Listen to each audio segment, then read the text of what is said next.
Hello and welcome back to another episode of Your Drone Questions Answered. I'm John Dicko with the Drone Launch Academy, here to find the answers to your drone questions, the questions that you submit. So today's questions are, can I fly a drone in my neighborhood? Can the neighbor next door complain about me flying my drone if my drone were to fly too close to their house, for example? What kind of things should I keep in mind in order to prevent a complaint or them from stopping me from flying my drone in the neighborhood? And this question comes in the context of a real estate agent. Say a real estate agent is taking photos of a house, and the next door neighbor doesn't like it. They think the drone's getting too close to their house and wants to complain. So what do you do? What do you need to keep in mind? I have with me founder of Drone Launch Academy, David Young. Thanks for being here with me again today. What's up, John? Fantastic to be back on the podcast. Good question.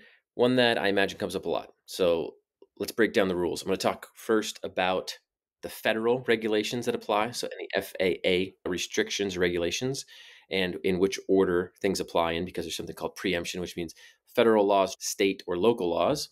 Then we'll look at some rules around privacy, private property, state laws. I'll give you a few examples of those. And then we'll look a little bit at sort of just best practices. So start at the top. Federal regulations. To fly your drone at all in the air, outside, which is inside of the national airspace, you have to abide by whatever regulations are from the FAA that apply to your area. So if you're going to do this, if you're going to fly your drone at all, first thing you need to do is get on some type of app, Aloft, Autopilot. Those are two that I like. You can see what airspace is around the property you're trying to fly. So if it's unrestricted, if there's nothing there on the app, usually you're good to go. You can just take off and fly. But if you're anywhere near an airport, like my house, I'm a few miles away. I'm right on the edge of controlled airspace. So it's Class D airspace right over my house for maybe like a block or two. So if I want to fly my drone there, I have to get authorization from the FAA. It's very simple. If you have your Part 107 license, or even if you're just flying recreationally, you can go on there and just say, hey, I would like to fly up to, usually there's a pre-approved altitude you can fly. I think mine's like 200 or 250 above my house. You can request it, say, here are the times and areas I'm flying, and you can hit go, and you'll get approval instantly. Now, if you need to go above those limits for some reason, you can then do a special request to the FAA, and they might go back and forth with you a bit. But that's the first thing to keep in mind. Make sure you are within the FAA airspace rules, restrictions. So if your neighbor's like, hey, you can't fly here, and you haven't gotten like prior authorization, they may be right, technically, given that you haven't asked for permission or if you're close to an airport. So assuming that you are either in uncontrolled airspace or you have authorization to be there, next question is, if I'm good on airspace, can my neighbor tell me that I'm doing something wrong legally by flying there, whether I'm a real estate agent trying to capture videos or something else, right? This is where it gets a little dicey and it gets a little location specific, because while states, they cannot make rules, states and local governments can't make rules about where you can operate your drone in the air, since the FAA and the Federal Aviation Administration has control of the actual airspace, about operating aircraft in that airspace. They control that. But what states and local governments control is they can control what happens on the ground. So they can say where you can operate your drone from, where you can take off and land from, those types of things. So that's how like New York City and some of these others say, hey, you can't operate your drone from a park, let's say, or national parks. Same thing.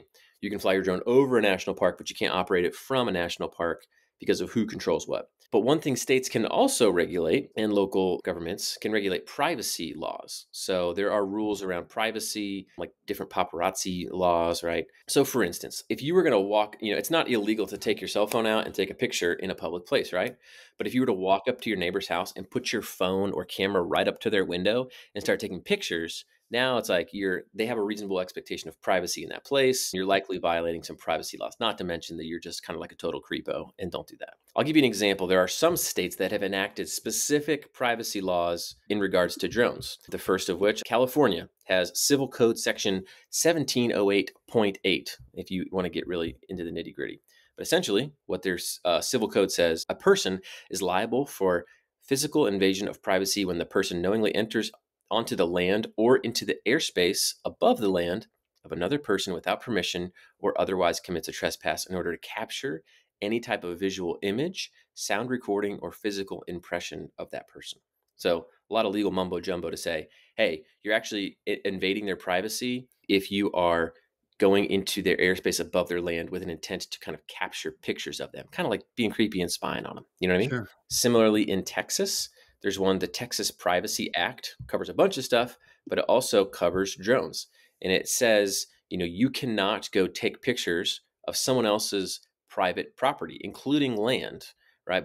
But in this instance, This is interesting. It lists, and we'll provide links below in the YouTube video with this stuff I'm referring to here. But there's a 4-page PDF that from the university, looks like University of Texas, where Hmm. they outline all this stuff. It says you can't go get videos or images of someone's private property unless, and it lists out a bunch of acceptable uses.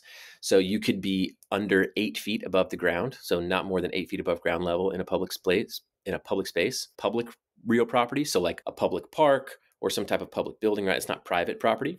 But another one that was interesting is they exempted real estate agents and real estate marketing activities. So in this case, if a real estate agent is going out, it says here, one of the acceptable usages includes if the image is captured by a Texas licensed real estate broker in connection with the marketing, sale, or financing of real property, provided that no individual is identifiable in the image. So you can't identify a person, and you're selling that property and you're taking pictures and you get the corner of the neighbor's house in there, right? That they're going to put that is in connection with marketing that property, right? It also carves out stuff for the military, university research, things like that. But if you're below 8 feet, so you can still get the drone up there, get a little bit of elevation, not much. I mean, I Yeah. can almost hold my arm up 8 feet. And there's a couple other things right here, like if it's a valid search warrant, like from police, there's a couple things like that, or search and rescue efforts, it exempts that. So we can provide that list. So in Texas says like, hey, you actually can't go take pictures of other people's private property unless you're, falling in one of these exemptions. They would say that's a privacy concern, not so much that your drone can't be in that airspace and not that you can't fly by it. All right. If you're just operating your drone out for fun, you're actually still fine. They would have to say, no, this person is taking pictures and or videos of my private property without my consent, and they're not doing it for any of these other reasons. Okay. So can they get you for flying your drone? No. Can they get you for spying on them? Yes, if you are. Okay. Another example would be North Carolina. They have North Carolina Session Law 2014-100 Senate Bill 744. It's a 259-page document, but I found the spot where they're talking about drones and the prohibitions. And it said no person, entity, or state agency can use an unmanned aircraft to do any of the following: conduct surveillance of a person or a dwelling occupied by a person without that person's consent, and to get some legalese language, right? Private, real property without the consent of the owner, easement, blah, blah, blah. Photograph an individual without the individual's consent for the purpose of publishing or otherwise publicly disseminating the photograph. But it says it doesn't apply to news gathering, newsworthy events, or places to where the general public is invited. So let's say, John, you were trying to get your summer tan on up there in Chicago, and you went up to your rooftop in your summer Speedo, you're laying out on the roof, getting your sun, and I'm like, ooh, perfect opportunity to embarrass John. I take my drone out, I go up, I take a photograph of you, and then I email it to all of your employers. Now you're like, you could say, hey, that's an invasion of my privacy. Or let's say you owned the building, or you're in your backyard or whatever. I'm in my private property, getting my private suntan going, and you took a picture of me and disseminated, right? That would be a no-no. So again, could the drone technically be there?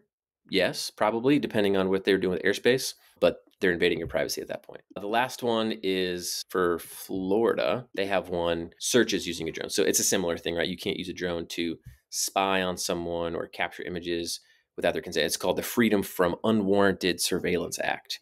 So you can't go and use your drone to spy on someone or capture photos on their private property without their consent, because since that's a bit of a concern. But let's say you're at a beach, you're at a public beach, right? And you're flying your drone. I know a lot of people get mad at beaches or things like that. Say, oh, you're spying on so and so, or looking at people in their bathing suits or whatever. Again, don't be creepy, but technically, Yeah. you're in a public area. However, you choose to present yourself in that public area, you can use the drone again as long as you're in the correct airspace and have that permission. There's usually no law against that, because most of these state regulation exempt public areas. Now they might say you can't operate your drone from a public beach or whatever, but usually there's no rules against photographing people in public places. It's kind of like it's one of the freedoms we have. So that's sort of the state law. I just gave a couple states as an example. That's not an exhaustive list, but I would just check your state, whatever you're in.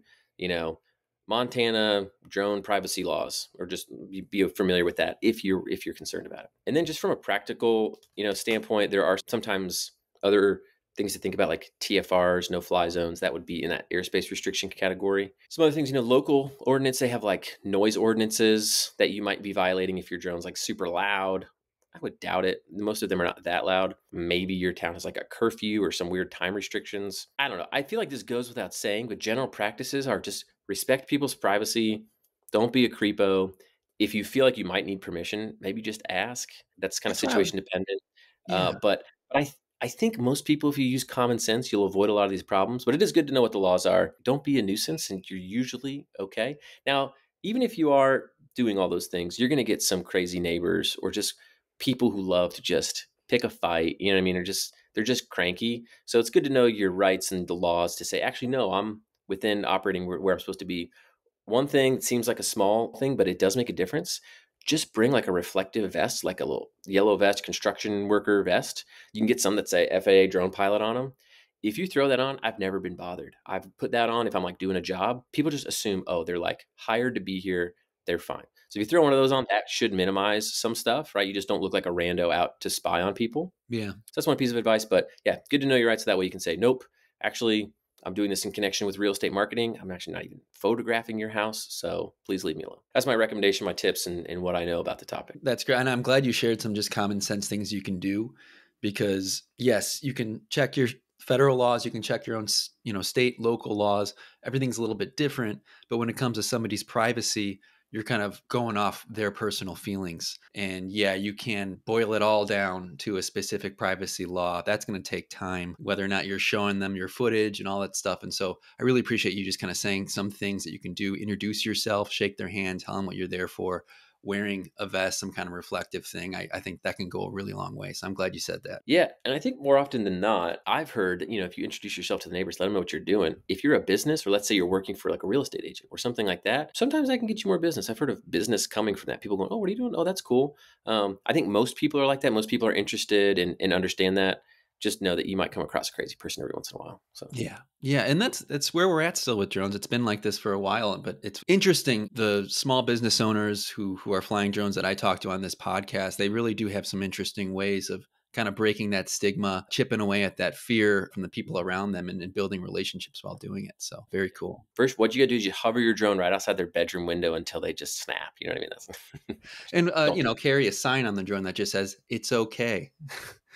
Don't worry we're about it. watching. We're watching you all the time. Cool. Awesome. David, I really appreciate you coming on here, answering this question. Always a pleasure having you on this podcast. Thanks, John. Appreciate it. Always good to be here. And hey, if you got a drone question, we would love to find the answer to it. You can go on to ydqa.io, type it in there. We'll see it. We will find someone who can answer it. Or if you're already part of the Drone Launch Connect community, please type it in there. We see questions coming through there all the time. Chances are somebody might even get to it before we do. But hey, great tool, great platform to be a part of. Until then, we'll see you in the sky.